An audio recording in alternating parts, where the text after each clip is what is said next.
كنت أبكي ومرعوب داخل البيت، وفجأة تذكرت أختي الصغيرة. وينها؟ طلعت للسطح عشان ضوء القمر يساعدني، ونزلت لشباك الحمام وفتحت الباب وناديتها: أنا أخوك، لا تخافين. جت تركض وحضنتني وهي ترجف. مسكت يدها وطلعنا نهرب من الباب الخلفي، بس هي قالت: الخادمة ما نقدر نتركها.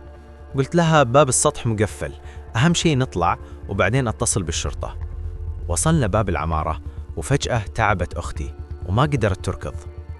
بنفس اللحظة كل نوافذ البيت انفتحت، الأنوار صارت تولع وتطفي بشكل جنوني، وصوت فحيح بكل مكان. حملتها على ظهري، وأول خطوة برا وقف قدامي شيء ضخم يسد الباب. الرجل الغريب قال بصوت مرعب: هل تخاف من الظلام أم من الموت أكثر؟ رفع يده ونظرت فوق. الخادمة مشنوقة، وطلعت امرأة بعباءة سوداء تتحرك كأنها تنزلق، وهو يضحك ويقربون.